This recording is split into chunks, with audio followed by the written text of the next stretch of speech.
Dit toute arme forgée contre toi ce mois de juin sera sans effet. Shalom, shalom peuple de Dieu, bonjour. Bien-aimé, je suis heureuse de te savoir en vie ce matin. Je suis heureuse de te savoir en santé ce matin.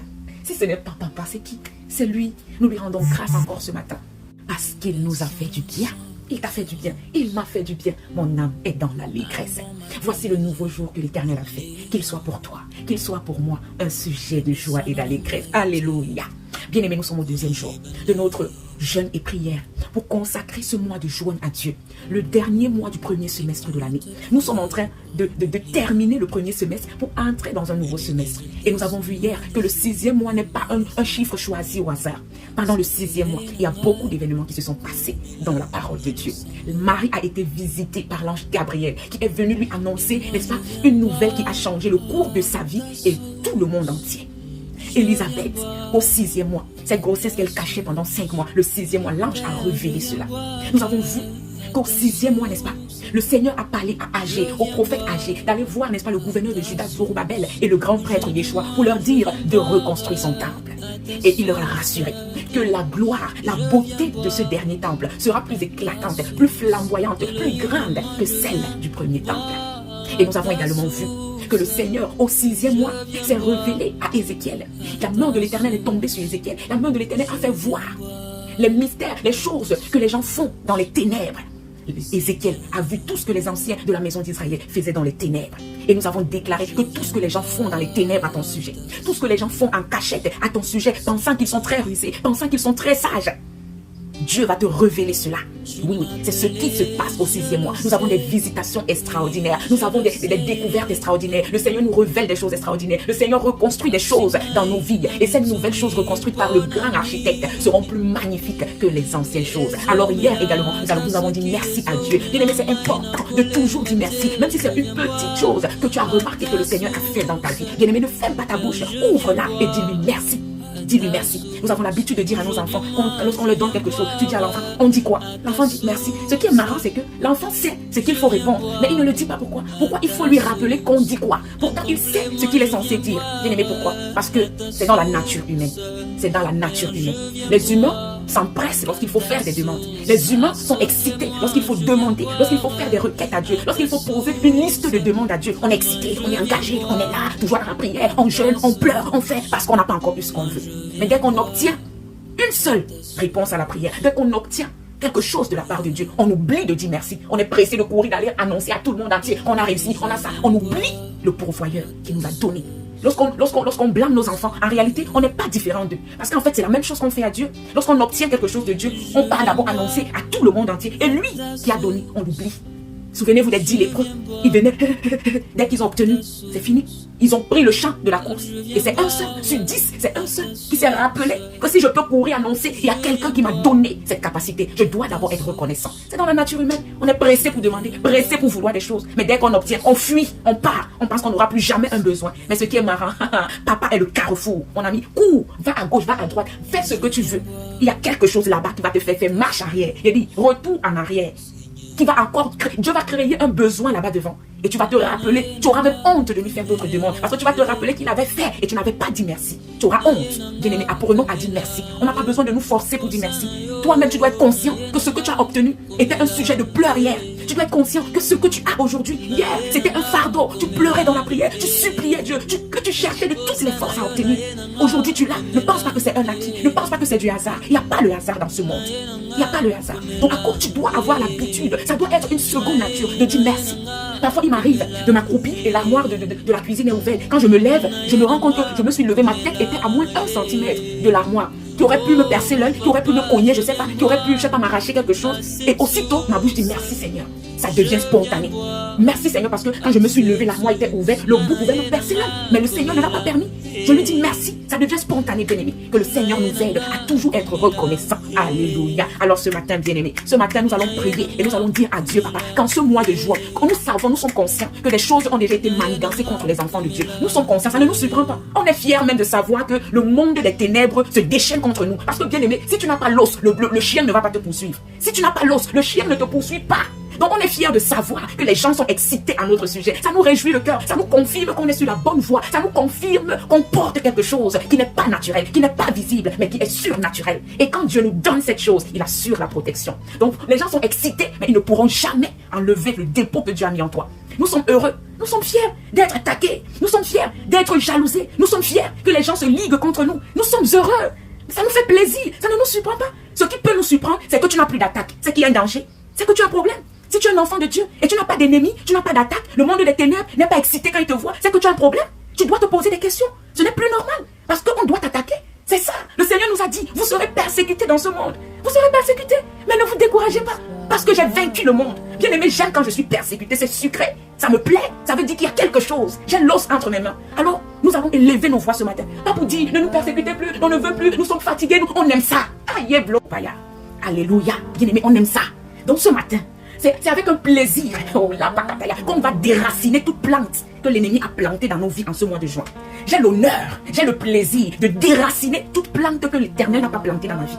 J'ai l'honneur de vous annoncer qu'on va venir avec une mitraillette, on va bombarder toute attaque de l'ennemi contre nous en ce mois de juin. J'ai l'honneur, j'ai le plaisir de vous annoncer qu'on va marcher sur les serpents, marcher sur les scorpions, marcher sur toute la puissance de l'ennemi et rien ne pourra nous nuire en ce mois de juin. Bien aimé, oui, tu dois ouvrir ta bouche. Il faut aimer les attaques parce que si tu n'es pas attaqué, tu vas refroidir. Tu vas refroidir. Tu ne vas plus être, je sais pas, bouillante pour Dieu. Ton zèle va baisser. Le zèle ne va plus te dévorer. Tant que tu n'as pas les attaques, tant que tu n'as pas de pression, mais tu vas te refroidir en Christ. Il faut aimer ça. Moi, j'aime ça. Il dit, j'aime ça. C'est pourquoi ce matin, je suis de Dieu. Tu es de Dieu. La Bible nous dit dans 1 Jean chapitre 4, verset 4, que nous, petits enfants, nous sommes de Dieu. Nous appartenons à Christ et nous les avons tous vaincus parce que celui qui vit en nous, est plus grand que celui qui vit dans le monde, que celui qui vit en eux. Notre esprit, il est le chef de tous les esprits. Il est lui le pacha de tout type d'esprit. Les petits esprits qui s'agitent là, quand le boss arrive, quand le Saint-Esprit arrive, les petits là, ils se cachent parce que c'est le boss qu'ils ont vu. Donc Dieu, c'est lui le chef du monde spirituel. Les histoires que les gens font dans le monde spirituel s'agitent. Quand le Père arrive, quand le boss, le commandant arrive, il dit chacun cherche la route pour fuir. Il fuit. Et on te dit que toi, tu es l'enfant du chef de tous les esprits. On te dit que toi, tu es le fils du boss de tous les esprits. Tu es la fille du boss du monde spirituel. Et tu t'agites. Mon ami, c'est normal qu'on t'attaque. C'est normal qu'on te menace. C'est normal qu'on te jalouse. C'est normal que les gens veulent t'avaler quand ils te voient. Parce que tu es la fille de leur boss, mon ami. Oh, Pataya. Bien aimé, il faut savoir que tu es en Christ. Il faut savoir que tu es en Christ. Tu ne vas plus pleurer quand on t'attaque. Moi, quand on m'attaque, je ris. Je suis heureux. Je dis merci, papa, pour ce nouveau témoignage. Je dis merci, papa, pour ce nouveau cantique que tu es en train de mettre dans ma bouche. Parce que, papa, tu te rappelles de l'attaque de 2020. Oh, on a le privilège de bombarder encore cette fois-ci. Bien aimé, tu ne combats pas pour avoir la victoire. On ne combat pas pour être gagnant. C'est en étant gagnant qu'on combat. Tu combats parce que tu es un vainqueur, mon ami. Jésus-Christ a vaincu tout sur la croix de Golgotha. Tu ne combats plus pour elle, pourquoi te disent, oh là là, la médaille. Mon ami, j'ai déjà la plus grande médaille. C'est pourquoi je combats pour confirmer au monde que j'ai la médaille. Oui, c'est ça. Bien aimé, arrêtons de pleurer, arrêtons de nous agiter, arrêtons de nous lamenter parce qu'on a des attaques, parce que tel ne va pas dans ta vie, tu as déposé, si on t'a pas appelé, tu fais ça, ça échoue, oh tu es mal. Mon ami, c'est une gloire de vivre tout ça pour Christ. C'est une gloire, c'est juste pour un temps, c'est juste une saison. Quand l'été vient, c'est juste pour quelques mois. Quand l'hiver vient, c'est juste pour quelques mois. Rien n'est éternel. Ta situation, c'est juste une saison et ça va passer. Oh Blandayama, quand l'été dit que j'arrive, l'hiver plie ses bagages, ça fout le camp. L'été ne demande pas la permission à l'hiver que j'arrive, mon ami. L'hiver lui-même sait que là, mon temps est fini. Je dois plier tous mes manteaux, mes pulls, mes chapeaux. Je fous le camp parce que l'été frappe à la porte. C'est comme ça que dans ta vie, en ce mois de juin, mon ami, oh, là, je dis, la misère va plier ses bagages. Oh, les pleurs vont plier leurs bagages. Mon ami, je te dis qu'en ce mois de juin, le chômage va plier ses bagages. Je dis qu'en ce mois de juin, tous les malheurs qui t'arrivaient sont en train de plier le bagage parce qu'une nouvelle saison s'annonce. Une nouvelle saison arrive. Je vous ai dit, le 6e mois, une visitation miraculeuse va te localiser. Mon ami, commence déjà à faire les bagages du chômage, les bagages du divorce, les bagages du célibat, les bagages des maladies. Mon ami, fais le bagage. Qu'il fout sur le camp parce qu'une nouvelle saison, la saison de percée est en route. La saison de gloire est en route. La saison d'élévation est en route. La saison de récoller, compagnon. Il dit qu'il y a un trousseau de clés qui arrive. Ce trousseau de clés va ouvrir une porte que tu ne pouvais jamais. Oh, même dans tes pensées les plus profondes, il y a quelque chose que tu as oublié de penser. C'est ça que Dieu va te donner en ce mois de juin. Nous déracinons, nous arrachons. Oh, la Bible nous dit dans 1 Samuel. Qu'est-ce que la Bible nous dit? 2 Samuel, chapitre 22, à partir du verset 38. Je poursuis mes ennemis et je les détruis. Je ne reviens pas avant de les avoir tous anéantis. Mon ami, c'est toi qu'on a l'habitude de poursuivre. C'est toi qu'on a l'habitude de détruire. Mais voilà ce que la parole dit ce matin. C'est toi qui vas les poursuivre. Mon ami, tu vas les pourchasser. Tu vas les pourchasser. Ils vont courir. C'est toi qu'on poursuit la nuit. Mais c'est pas normal. Mon ami, c'est toi qui dois les poursuivre. La Bible nous dit, je poursuis mes ennemis et je les détruis. Il dit, tant qu'on ne vous a pas tous détruits, on n'arrête pas de vous poursuivre. On va vous poursuivre. On va vous détruire. On ne va pas rentrer chez nous. On ne va pas dormi sans nous être rassurés de vous avoir tous anéantis dans le nom puissant de Jésus-Christ. Mon ami, en ce mois de juin, que l'Éternel mette en déroute tous ceux qui étaient déjà en train de goudronner la route pour entrer dans ta vie te détruire, tous ceux qui étaient déjà en train de nettoyer le sol pour entrer dans ta vie de façon subtile, de façon rusée, oh les copains, pour te détruire mon ami. Je prie dans le nom puissant de Jésus que Dieu les met en déroute, que Dieu les rende aveugles, que tout ce qu'ils venaient faire dans ta vie en ce mois de mai, de juin, dans le nom puissant de Jésus, c'est un échec. C'est un échec au nom de Jésus-Christ. Oui, oui, oui. Tous ceux qui sont là venus de façon subtile pour te détruire, mon ami, tu les as vus. Je dis, le Seigneur va t'ouvrir les yeux pour voir tous ceux qui sont dans ta vie de façon subtile pour te détruire. L'Éternel ouvre tes yeux pour voir leurs intentions, pour voir leurs plans, pour voir leur programme. Et dans le nom de Jésus, tu les déroutes. Souvenez-vous du disciple, non, de celui qui était avec Élisée. Lorsqu'il a vu comment on venait attaquer Élisée, il n'était qu'avec Élisée. Il a dit, maître, nous ne sommes que deux, ils sont nombreux. Élisée dit, regarde-moi, tu t'agites pour peu de choses.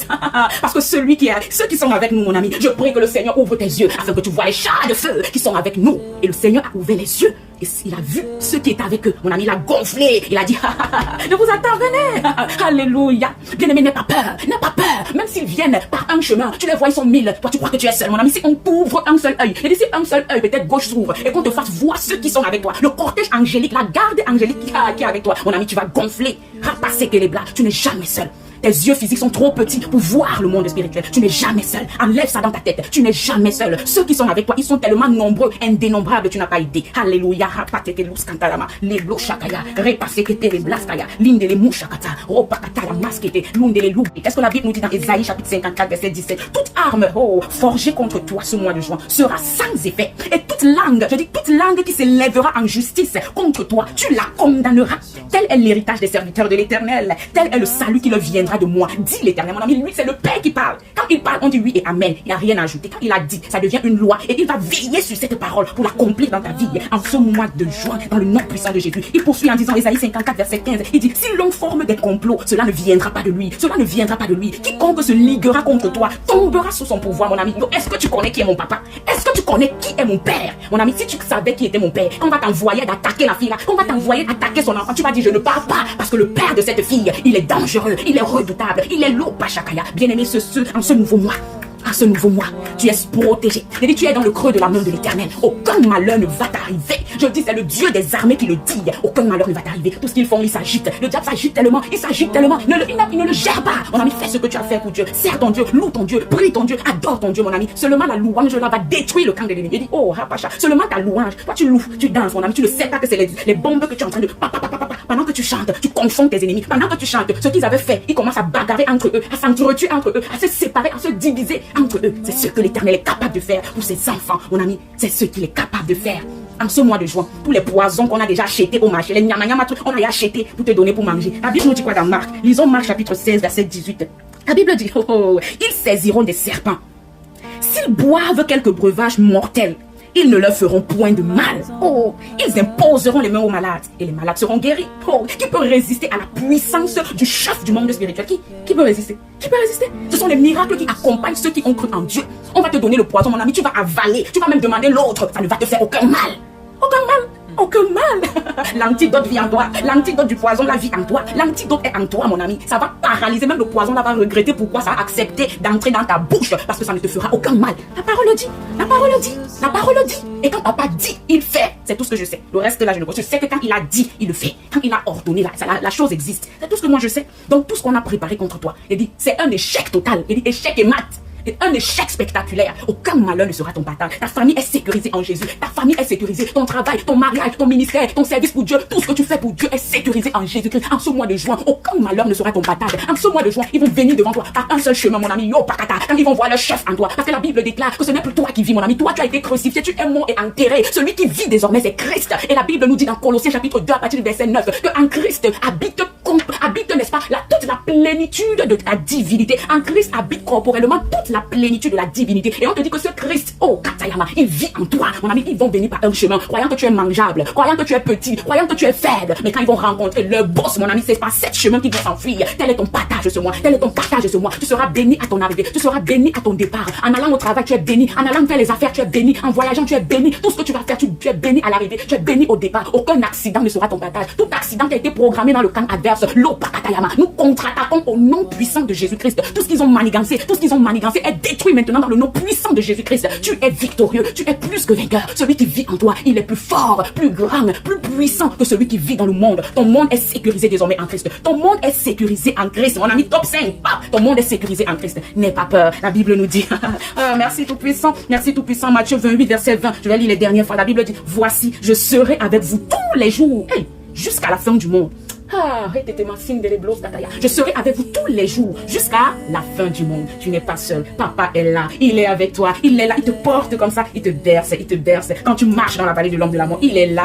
Quand tu traverses le feu, les gens pensent que le feu va te tuer. Il te dit, papa, les flammes ne peuvent pas t'embraser. Ce qui devait te tuer dans le feu, mon ami, j'ai enlevé. Quand tu vas marcher dans les fleuves, les eaux ne vont pas te submerger. Parce que ce qui tue dans les eaux là, le Père, le Créateur des eaux a enlevé ce qui pouvait être dangereux pour toi. Donc quand tu marches dans les eaux, c'est les eaux même qui te portent et qui te dirigent vers ta destinée. C'est le feu même qui te prend, qui te polie bien pour te diriger vers ta destinée. N'aie pas peur, sois heureux quand tu es attaqué. Parce que oui, un arbre qui n'a pas de fruits, personne ne va jamais grimper pour le secouer. Si on secoue l'arbre, c'est parce qu'il porte des fruits. Si on secoue ta vie, c'est parce que tu as beaucoup de fruits. Et tes fruits sont succulents. Oh, blanda, délicieux. Tes fruits, mon ami, qui ne veut pas sucer ça? Et tu te plains. Tu te plains pourquoi? Tu portes des fruits délicieux. Et tout le monde va vouloir sucer. C'est normal. Mais celui qui est avec toi ne permettra jamais que quiconque te fasse quoi que ce soit. En ce deuxième jour de jeûne, soyons rassurés que Dieu se charge de tout et qu'aucun malheur ne sera notre partage. Aucun malheur ne sera notre partage. Soyez bénis pendant ce deuxième jour de jeûne. Que le Seigneur nous soutienne, que le Seigneur soutienne notre jeûne, soutienne notre passion pour lui, soutienne notre amour pour lui, soutienne notre engagement pour lui, soutienne notre dévouement, notre zèle pour lui. Que le Seigneur nous soutienne dans un monde aussi compliqué, pervers. Ce n'est pas facile de trouver des personnes qui vont servir Dieu passionnément, qui vont servir Dieu avec zèle. Ce n'est pas facile. Ils seront combattus. On va se moquer d'eux. On va les traiter de tous les noms. Mais mon ami, tu as fait le bon choix. Reste zélé pour Dieu. Reste passionné pour Dieu. Reste amoureux de Dieu. Oui, la Bible nous dit, ne vous enivrez pas de vin. Quand tu t'enivres de vin, le vin te rend zézémout. Le vin te rend zinzin. Enivre-toi du Saint-Esprit. Soyez ivre de l'Esprit. Soyez ivre de l'Esprit. Le goût de ça quand tu es ivre. Oh, rapaché, que t'es masque plan d'ayama. Le goût de ça quand tu es ivre de l'Esprit. Soyez tous bénis et retrouvons-nous demain pour appeler à l'existence ce que nous voulons voir s'accomplir dans nos vies en ce mois de juin. Shalom, shalom. Demeurons bénis. Amen. Il est amour. Mon Jésus est amour. Mon Jésus est amour. Mon Jésus est